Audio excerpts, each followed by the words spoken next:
Hey everybody, Al Iverson here. It's that time again. Time for me to answer another one of your email authentication and deliverability questions. Today's topic, best practices for parked domains. This one came about thanks to a really interesting question on Reddit that I noticed a couple of weeks ago. And that question is this. I'm looking at protecting my non-email enabled domains from spoofing. I've previously received advice to set DMARC to reject on the domains with associated blank SPF and DKIM records, forcing every email to always fail both checks. He goes on to ask, is this the correct advice, especially with regard to publishing a blank DKIM record? I think it's a really good question and not one that I'd really thought about before. So let's get into it. Let me start by clarifying. The person asking the question is talking about non-mail enabled domains. In email security parlance, these are called parked domains.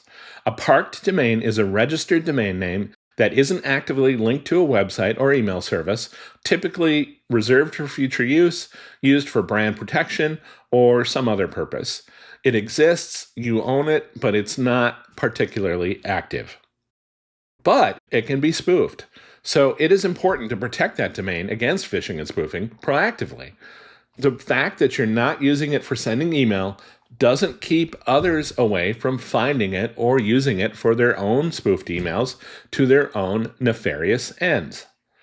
Here's what you should do with each of the three types of email authentication related DNS settings if you want to protect your parked domain against being misused by spammers.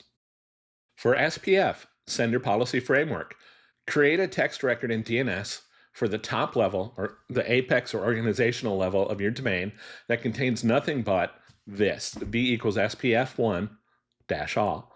This tells the world that you, as the domain owner, are aware of SPF and you're proactively saying that there are no IP addresses or sending services authorized to send mail as you. Now, a side note here on dash all versus tilde all, meaning hard fail versus soft fail, different settings in SPF. I could do a whole other video on this, the considerations around the differences between those two settings. They govern how you'd prefer that mailbox providers handle messages that fail SPF, and they can have an effect on DMARC processing and message disposition in certain scenarios. But that gets out of scope here fast, so I'll jump to the short version and say that when you send no mail at all, you're probably going to be happy with, you're going to be okay with telling the world to block as much of that mail as possible. Any mail that purports to be from your domain. So in that case, dash all is perfectly suitable here. Your mileage may vary and it gets a little trickier and there's some more detail to discuss if a domain is actively in use for sending legitimate mail.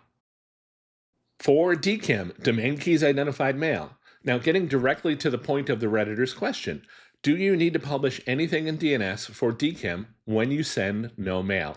And the answer to that is no.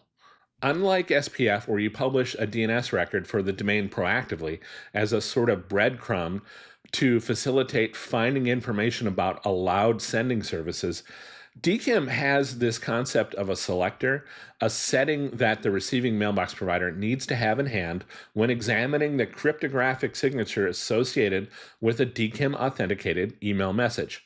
The long story short here is that with no message to check, there's nothing to look up.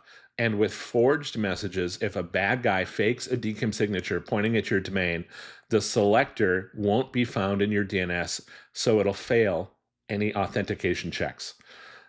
Meaning, put nothing in DNS for DKIM, and therefore no messages will ever pass DKIM authentication checks for that domain. DMARC. Now, for DMARC, you do actually want to publish a record. Like with SPF, you publish a sort of breadcrumb in DNS to help mailbox providers find their way to your DMARC policy settings.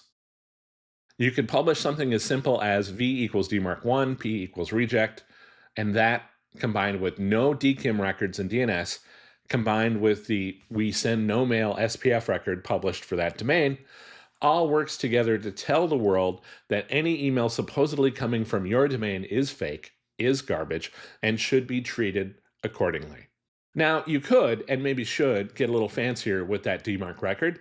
You'll note here in my example that I did not set up a reporting address. That goes in that RUA tag, which I did not include here. That might be okay to have no reporting for your given use case. If you have no legitimate email to identify, no need to tell good from bad, and if you don't care about tracking spoofed mail, then maybe you have no need for DMARC reporting.